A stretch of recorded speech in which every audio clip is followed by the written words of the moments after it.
So here's just a little update on how the tank is coming along.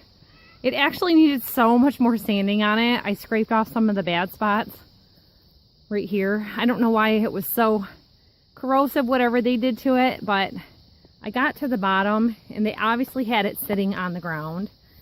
So it's a galvanized tank, and I don't know if you can see this or not, but there's a seam there, and it's actually rusted along the seam because it was in contact with the ground. So if you're using a milk tank, I don't care whether it's stainless or not, you just don't set things on the ground. Galvanized stocked water tanks go bad all the time because of being in contact with the ground, and they'll last longer if you put them up on a couple of boards so that they're not rusting through. So having it permanently placed with a few blocks of wood under the legs will help it last a lot longer. So after I got it all touched up with the sander, I went through and I used some paintable caulk where the holes were really bad, because I couldn't even go over this. I mean, it would have cut my finger. I don't want to go get a tetanus shot. A tetanus shot ends up costing more for the emergency room and the shot and administration fees than what it costs for the tank. So filled them all in. Now I am using some Rust-Oleum paint, and I've used it in the past. Hiya. Go on.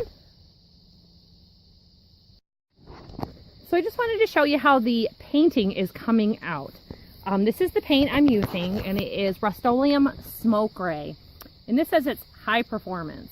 I have been using a lot of the farm implement paint, and I like the farm implement paint. It is a real nice paint. I started some other projects in this last week using the farm implement paint. I've used the Rust-Oleum oil-based paint. I've used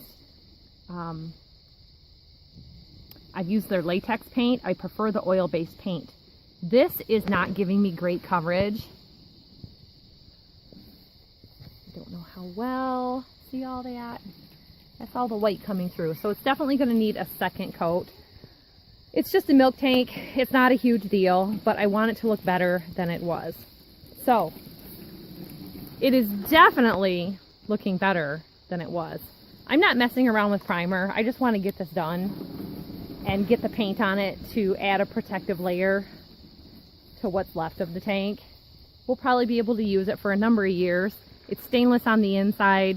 It's just this outer layer that I'm kind of protecting, but look at the difference, just even half and half.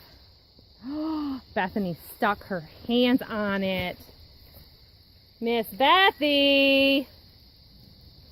Oh no. So I'm gonna have to go douse her hands. Kerosene, it cleans up your hands really well when you're painting with any kind of oil-based paint, if you have that around, mineral spirits, whatever. I'm gonna go clean her up and get back to this. So everybody, one last look at the milk tank. This is how she looks after 2 coats of paint. I'm contemplating putting a third on. So I thought for longevity, I might go ahead and add a 3rd coat. It doesn't really need it, but it's not something that I want to revisit again. I've already got the roller and the paint all out. So possible rain setting in late tonight. There's time in the day for it. It turned out really nice. I'm real happy with it. I'll tell you, one of my boys was bothered that it wasn't stainless steel all the way around, and he wanted to know why it wasn't shiny. So this is as close as match as I could do. And when he pointed that out, I thought going with white paint in the dairy room is nice, but for blending in with the rest of the tank, the trailer, and everything in nature, camouflage or just solid gray was the best way. Didn't want to really mess around with the camouflaging. This is good enough for me. So we're going to firm up the skids, store it out on the lane or out in the woods. I don't know whether it'll be easier to wait until there's snow to pull it down the lane and get it in its spot, but there's some road work to be done before it gets into place anyway. So that is the milk tank at its end, everybody. Thanks for watching. Remember to hit that like button if you liked my dairy tank. Remember how ugly it was in the beginning? This is a find and putting to use. Reusing, reuse, recycle. See y'all next time, everybody. Bye-bye.